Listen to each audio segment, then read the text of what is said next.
नादान गिनती लगा ले। आज यहाँ के जलसे की गिनती लगा, कल कहीं पे अगर डांस पार्टी हो या नचन हुए या भाड़ आए बैठे हो स्टेज पर और आकर के कव्वालियां हो रही हो, फिर वहां की गिनती लगा लेना। खुदा की कसम खा के कहता हूँ, कोई भी महफिल मदीने वाले की महफिल का मुकाबला नहीं कर सकती है, कोई भीड़ उनके दीवानों का मुकाबला नहीं कर सकती है। रह गई कसरत दिखने की बात, तो वो बेतरतीब और बेअदब एक जगह खड़े हो जाते हैं, इसलिए भीड़ भाड़ नजर आती है।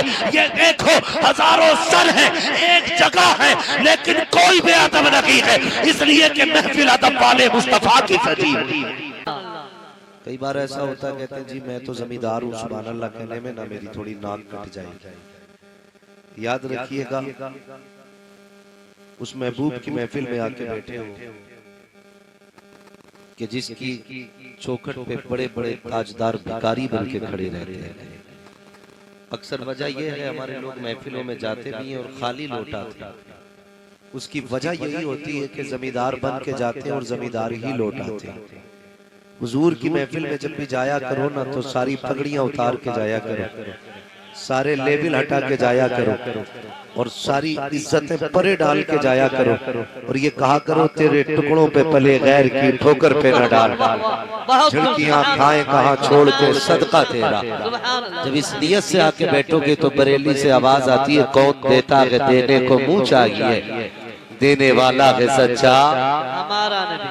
अभी सारे नहीं बोल रहे भाई, नाराज है, फिर मैं खड़ा कर दूंगा आप लोगों को जो आगे वाले नहीं बोले। आपने सुना होगा कि जो दुनिया में उलमा के करीब बैठेगा, अल्लाह जन्नत में उसे हुजूर के करीब बैठाएगा।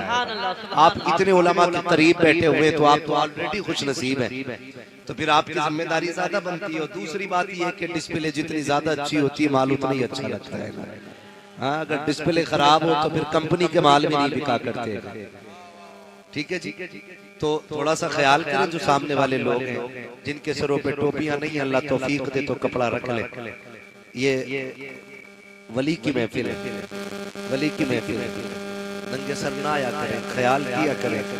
बात अब बानसीब बे अदब कम नसीब, जो जितने अदब वाला होता उतना ही ज्यादा खुश नसीब हुआ करता है।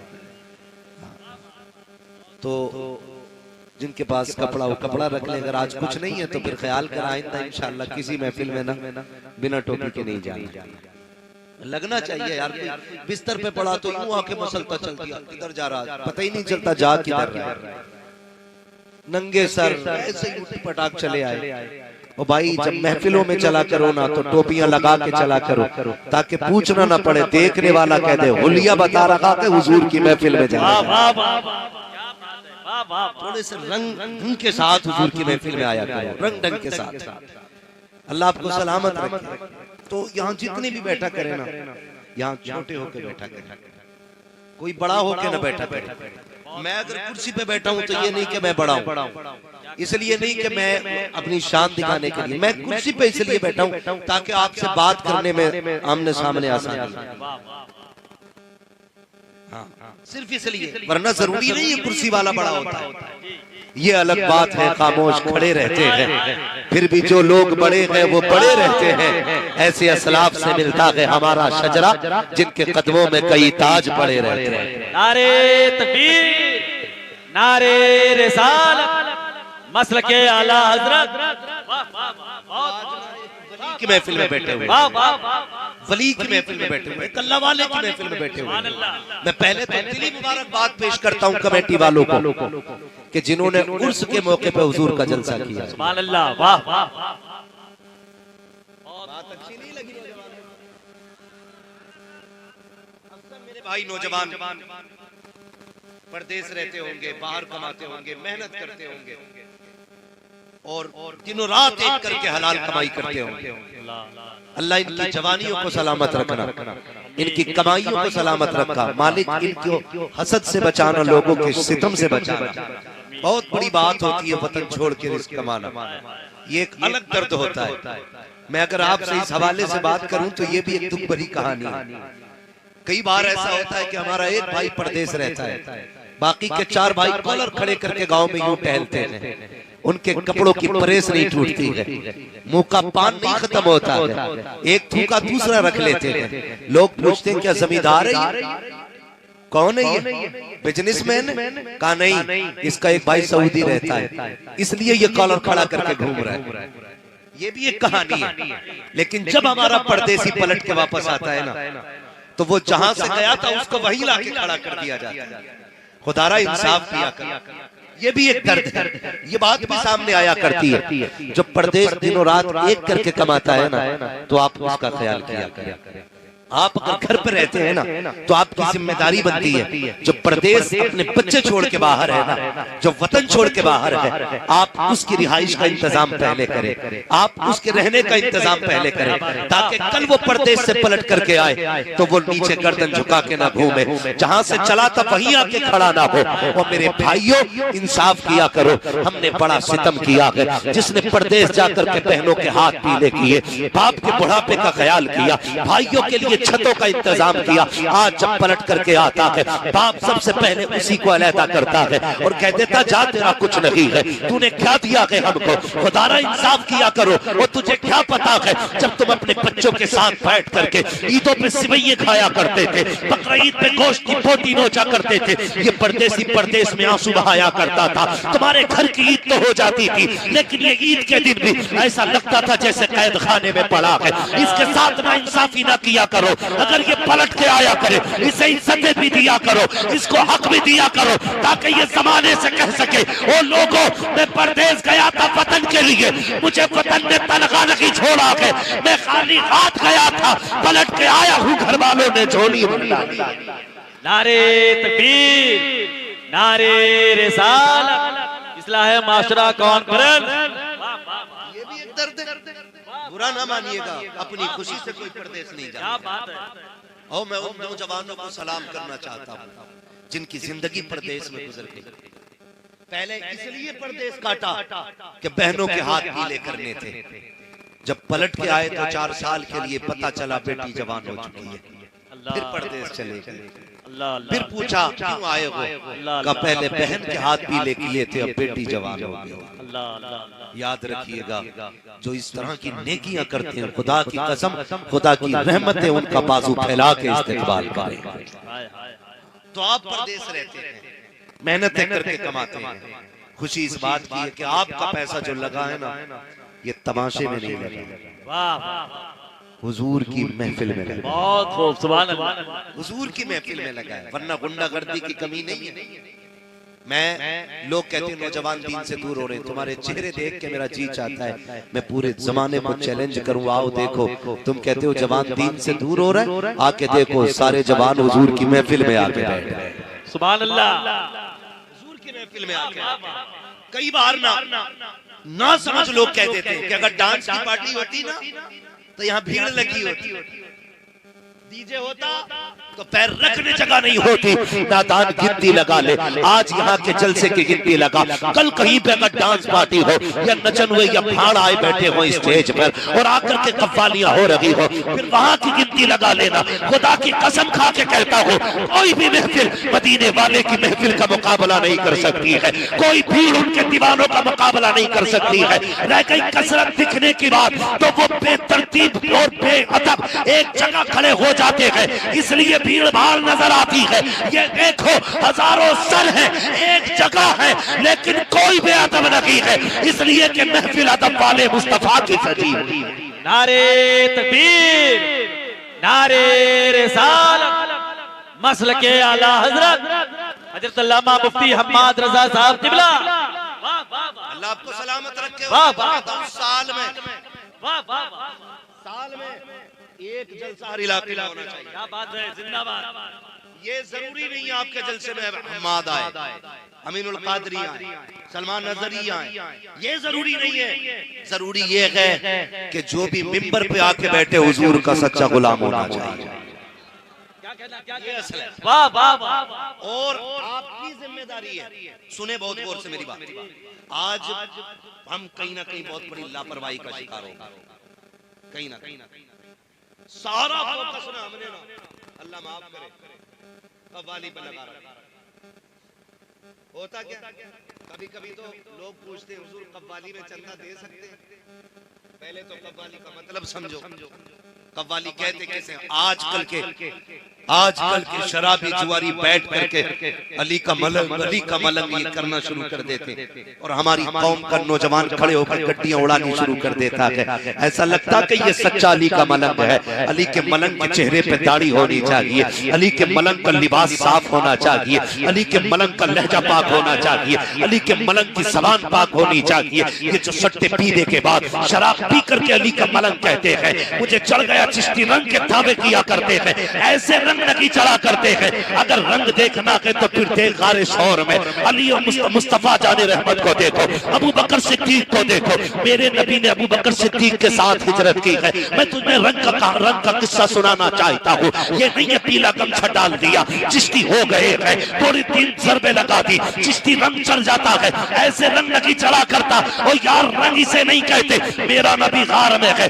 अबू बकर सिद्दीक की गोद है, नबी का सर है, मैं हैरत में हूँ। मेरे नबी आज अबू बकर सिद्दीक की जान पे सर रख के सो रहे हैं और 3 दिन गार में गुजारे हैं। मैं सोच रहा था या रसूल अल्लाह, इतनी मेहरबानी अबू बकर पे हो रही है, जरा बताया तो जाए ये मेहरबानी किस लिए। तो मेरे ज़हन ने मेरी मुताबिकत की और मुझे लेकर हुजूर के कदमों में गया। का एक दिन मेरे नबी ने कहा था, अबू बकर बता तो सही तेरी पसंद क्या है। तो अबू बकर ने 3 चीजें बताई थी, उनमें से एक बात ये कही थी, या रसूल अल्लाह अली की पसंद ये है कि आंखें अली की हो, चेहरा नबी का हो, मैं देखता रहूं, हुजूर का दीदार होता रहे। उस दिन ख्याल आया, आज नबी ने अली की गोद में सर रख के कहा था, मेरे नबी ने कहा था, ए अबू बकर आज मैंने तेरी गोद में सर रख दिया है, 3 दिन तक प्यारे जितना चाहे जी भर के देख ले, देखने वाला अबू बकर होगा, दिखाने वाला सैयदुल अंबिया। सुभान अल्लाह, सुभान अल्लाह, वाह वाह। अगली बात अब मैं चढ़ाने लगा हूं रंग, और सुनिएगा ये जो तमाशाई बैठ के कहते हैं ना, ये जो तमाशाई बैठ के कहते हैं पीर परस्ती करते करते मिल गया मुझको अल्लाह है, इसे यही नहीं पता इसका मतलब क्या। वो एक कव्वाली चलती मैं तो नाचूंगी है, तो बेगैरत घुंघरू बांध के नाच रहे। जो मैं आपको पहले बता दूं, सूफियाना कलाम न हर किसी को पढ़ने की इजाजत है, न हर किसी को सुनने की इजाजत है। क्या बात है, क्या कहना, ये ख्याल रखिएगा। मैं रंग की बात बताने लगा। हम कितने सादा दिल है यार, 12-13 अंगूठी पहन के आके कहता चिश्ती रंग है, साबरी हूं। तेरे कहने से नहीं, तेरा चेहरा बताए कि तू साबरी है। क्या बात है, वाह वाह वाह। तेरा किरदार बताए कि तू अजमेर वाले से प्यार करता है। खुदा की कसम बरेलवियों को नाम से नहीं, लोग आदत से पहचान लेते हैं। वाह वाह वाह। कई बार साहब और हजरत ऐसा होता, अजमेर शरीफ चले जाओ ना, सलाम पढ़ने लगो तो कलाई पकड़ के पूछते हैं बरेलवी है। वाह वाह, कहा भी नहीं, तुझे कैसे पता चल गया? तो वो कह देते हैं कि खड़े होकर मुस्तफा जाने रहमत कहना ये किसी और की पहचान नहीं, ये बरेली के अहमद रजा के चाहने वालों की पहचान। नारे तकबीर, नारे रिसालत, इश्क मोहब्बत, इश्क मोहब्बत। किरदार बता देते, किरदार बता देते। अगर बदअकीदा को देख के चेहरा फेर ले तो लोग कहते थे ताजु शरिया वाला। वाह, क्या बात है, कुंडलियों से चिढ़ रहा है। तो ये पता चल जाता है, इसे कहते हैं एक रंग। रंग भांग पी के रंग नहीं चढ़ते, दिल देख के रंग चढ़ा करते, दिल देख के रंग चढ़ा करते, ऐसे रंग नहीं चढ़ा करते। 3 दिन तक गार में रहे, 3 दिन तक जानते हैं फिर हिजरत की, और जाकर के पहले मकाम पर जहां पड़ाव के मदीने शरीफ से पहले लोग हुजूर को देखने जोक दर जोक आ रहे थे। जानते हुजूर बैठे थे सामने करवट में, अबू बकर सिद्दीक बैठे थे। 3 दिन का रंग ऐसा चढ़ा था चेहरे पे कि लोग पूछ रहे थे इनमें से अबू बकर कौन है और हुजूर कौन है। जिंदाबाद। लोग पूछ रहे थे इनमें से कौन मोहम्मद रसूलुल्लाह है, कौन अबू बकर सिद्दीक है। फिर देखो खुदा की कसम, जब ये पूछा गया अबू बकर ने घमंड नहीं किया था, इतराए नहीं थे, सीना चौड़ा करके नहीं बैठे थे, ये नहीं सोच रहे थे देखा मैं कितना रंग मिल गया है मेरा, लोग मुझे ये समझ रहे हैं, लोग मुझे पहचान नहीं पा रहे हैं। दोनों इतने खिल रहे हैं कि पहचान नहीं हो रही है। गुलामी का हक अदा किया, खड़े हो गए, दामन का साया किया हुजूर के ऊपर और खड़े हो जाते हैं। लोग समझने लग गए जो साए में बैठा है उसे इमाम कहते हैं, जो साया करके खड़ा है उसे गुलाम कहते हैं। वाह वाह वाह, क्या बात है, जिंदाबाद जिंदाबाद। नाचने मिल जाए, बुरा ना मानो, पैसा सबके पास, थोड़ा ज्यादा है सभी के पास है कि बोलो, अल्लाह से दुआ मांगा करो, अल्लाह हमें दौलत उस्मानी अता फरमा। आमीन आमीन। दौलत उस्मानी कौन सी है? जो खुदा की दीन की राह में खर्च होती है, उस दौलत को दौलत उस्मानी कहा जाता है। होता क्या, अल्लाह आपको सलामत रखे कमेटी वालों, जब तक जिंदा रहना ये महफिल इसी तरह सजती रहनी चाहिए, यही सजती रहनी चाहिए। होता क्या, बुलाया जाता है, कहते यार मजा नहीं आएगा, एक मुकाबले वाली भी बुलाई। एक जगह अदरक जाना हुआ, हमें पता ही नहीं, इश्तिहार वैसे बहुत कम देख पाते, देख ही नहीं पाते इश्तिहार, कभी कभार देख लेते। तो जब स्टेज पे जाके बैठे ना, हमने इश्तिहार देखा के देखे तो आदत तय बना रखा, और जब उसको खोला ना पूरा, तो ऊपर मौलवियों के नाम थे, नीचे कव्वाल और कव्वाला का नाम था, एक ही इश्तिहार। दिमाग खराब हो गया, ये क्या आज तकरीर है, कल मुकाबला। ये हमारी कौम की बेगैरती है, बेगैरती है ये हमारी कौम की।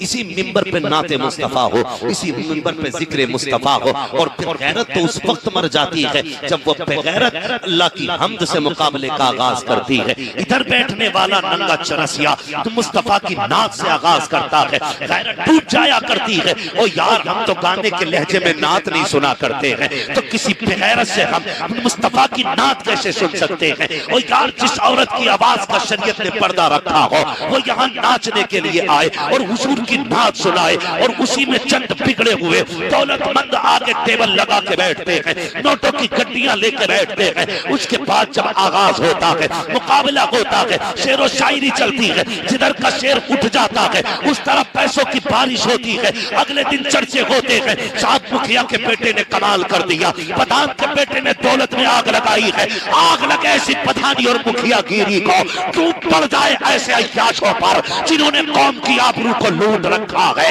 अगर तुम्हें खुदा ने पैसा दिया था तो अय्याशी में नहीं लगाना था, बदमाशी में नहीं लगाना था। अपने इलाके के गरीब बच्चों का सर्वे करते, देखते कौन सा बच्चा तालीम में अच्छा है, उस पैसे को उठा करके जाके उस बच्चे की तालीम पे लगाते। काश वो तेरे पैसे से IAS बन जाता, IPS बन जाता, MBBS बन जाता, UMS बन जाता, अगर किसी अच्छी पोस्ट को पा जाता। खुदा की कसम खा के कहता हो, अगर वो इंसाफ की कुर्सी पे बैठता, दुनिया जितनी चाहे रिश्वत दे देती, ऐलान कर देता यहाँ हराम के फैसले नहीं होते, मोहम्मद के गुलाम है, यहाँ सारे फैसले सच के किए जाते। नारे तकबीर, नारे रिसालत। मुझे बताओ, ये कंडीशन है हमारी, वो हमारी कौम तालीम में सबसे पीछे। बोलो कितने IAS है हमारे बीच में इस वक्त? इतनी बड़ी भीड़ में कितने IPS है? अरे मास्टर तक नहीं मिलते यार। ये कंडीशन हमारी तालीमी लेवल की। मुकाबले में हम सबसे आगे, उर्सों में हम सबसे आगे। उर्स करें अच्छी बात, लेकिन उतना जितना मसला के आला हजरत की रोशनी में, वाह वाह,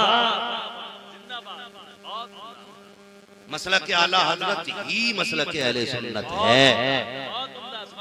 ख्याल रखिएगा, मैं आपको बता दूं, उसी रोशनी में हैरत हैरत हमारी कौम की कंडीशन ये। कई बच्चे इसलिए 9 से पीछे पलट गए कि खर्चा देने वाला तालीम का खर्च नहीं उठा पा रहे, बाप बूढ़ा हो गया। कई बच्चों ने इसलिए तालीम छोड़ दी कि माँ बेवा है, घर का खर्च कैसे चलेगा। बहन जवान हो रही है, इसलिए बच्चों ने तालीम छोड़ दी। नौजवानों, अगर रब ने पैसा दिया है ना तो मैं मना नहीं करता आप उर्स ना करें, उर्स करें अल्लाह रसूल के वास्ते, लेकिन इतना करें कि अगर तुम्हारे पास पैसा है और तुम्हें वही पैसा किसी तमाशे में लुटाने का मन था ना, आओ मजार वाले के कदमों पे वो पैसा रखो कि हुजूर आपकी तरफ से ये फला गरीब की तालीम में लगाने जा रहा हूँ, ये मेरा नहीं है, ये आपका है, उनकी तरफ से जाके किसी गरीब की झोली में डाल दे। खुदा की कसम फिर देख, तू भी खुशहाल रहेगा, यतीम और गरीब भी खुशहाल होते हैं। सुभान अल्लाह। लेकिन कंडीशन क्या है, बुरा ना मानिएगा, मैं तुम्हें फिर बता दूं, मैं तुम में सबसे पक्का बरेलवी, वाह वाह वाह, कोई वहाबी ना समझे, तुम में सबसे पक्का बरेलवी। जिंदाबाद। मगर बात क्या है, बात ये हमारी कौम की हजरत, जब उर्स आता है ना तो दे चादर पे चादर, चादर पे चादर, चादर पे चादर, इतनी चादरें चढ़ जाती हैं कि वो फूल भी यूं फेंकने पड़ते हैं।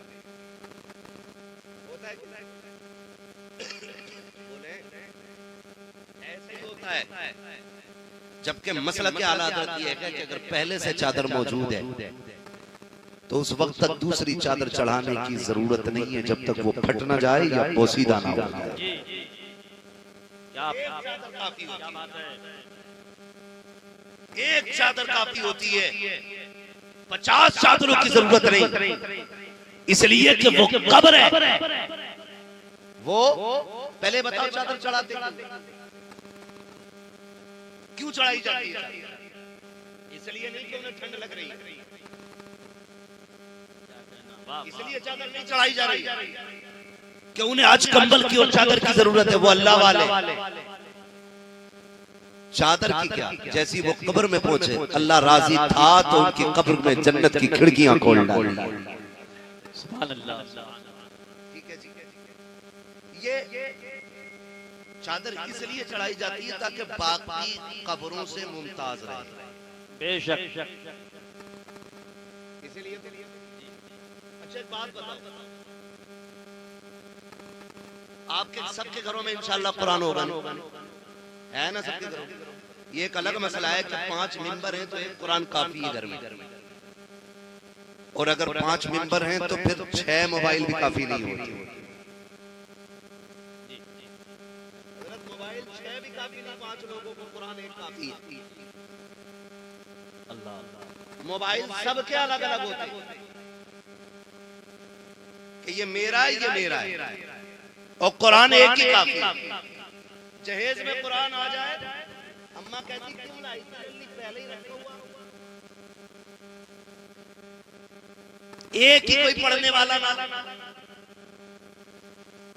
इसे मस्जिद में रखिए।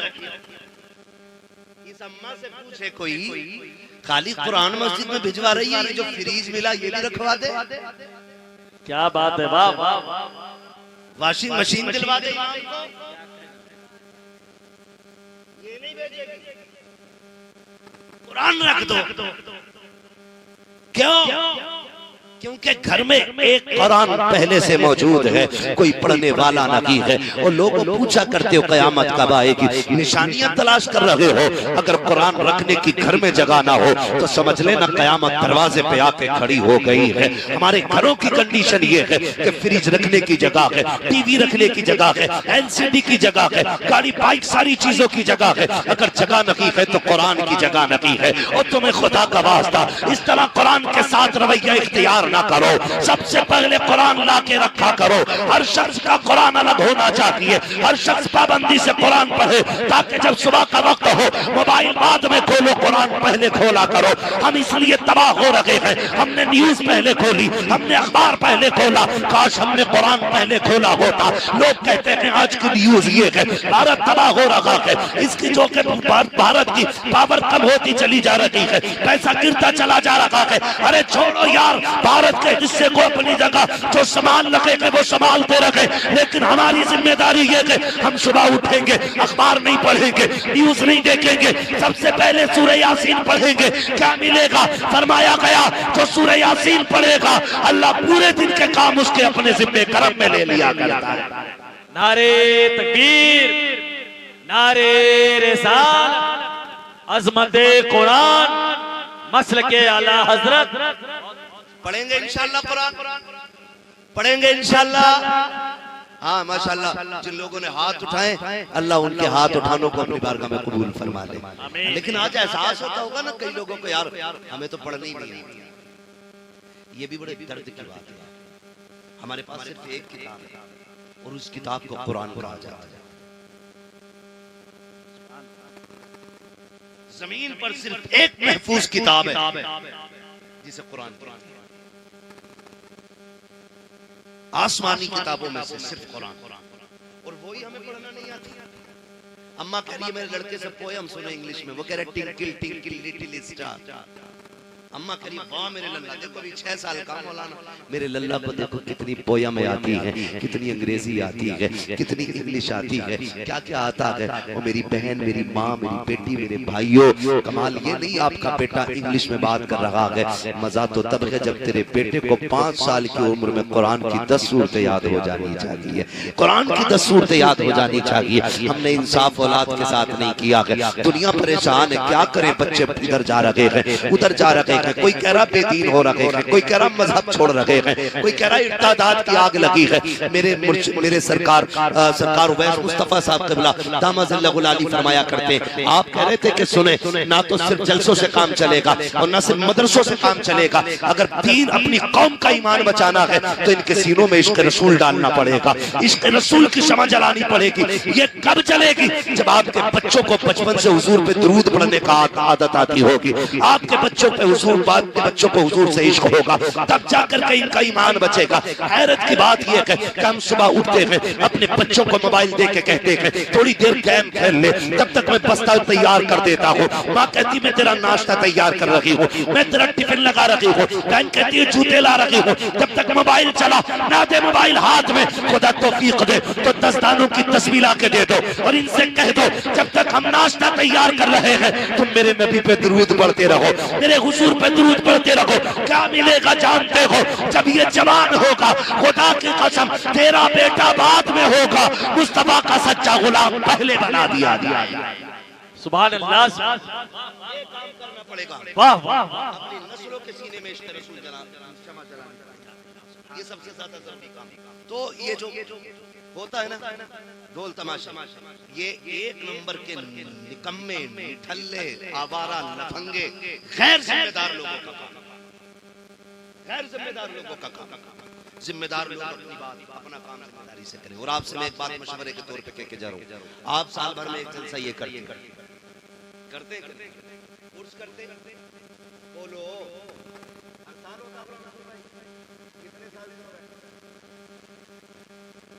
टाइम हो गया, अल्लाह करे ये यूं ही होता है, ठीक है। लेकिन ये कमेटी सिर्फ उर्स की कमेटी नहीं रहनी चाहिए, वाह, ये कमेटी हुजूर की कमेटी भी बननी चाहिए। वाह वाह, हुजूर की कमेटी होने का क्या मतलब ये है खाली उर्स की फिक्र नहीं करनी है, उर्स वाले के सदक़े में हमें उम्मत के गरीबों का भी ख्याल करना है। बहुत सुभान अल्लाह। उम्मीद है वो इंशाअल्लाह किसी गरीब की तालीम के लिए भी पैसे देगी, वो कमजोरों के इलाज के लिए भी पैसे देगी, वो बच्चियों के हाथ ढीले करने के लिए भी पैसे देगी। पूरा ख्याल रखिएगा, सबको इस वक्त हुजूर के लिए खड़े होने की जरूरत है। हमारा दीन हमसे ये नहीं कह रहा है तलवार लेके खड़े हो जाओ, बंदूक लेके खड़ा हो जाओ। हमारा दीन इस वक्त हमसे ये कह रहा है तुम हुजूर के सच्चे गुलाम बन के खड़े हो जाओ। सुभान अल्लाह। दर्द था एक सीने में, एक दूसरे का प्यार था, मोहब्बतें थी, आज खत्म हो गई, नहीं रही, मिट्टी चली जा रही है। पहले कितना अच्छा दौर था, अल्लाह का शुक्र है हमने वो दौर पाया है कि जब हम पड़ोस से आग मांग के लाया,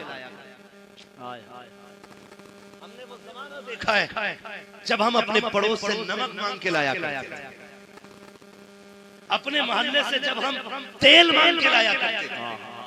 ऐसा नहीं लोग भूखे रहते थे, नहीं होता था, लेकिन उस लेन देन से रिश्तों में मोहब्बतें बाकी रहा करती थी।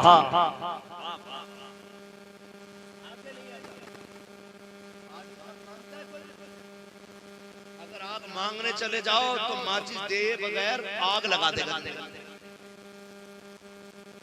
ये कंडीशन हमारी सखावत की है।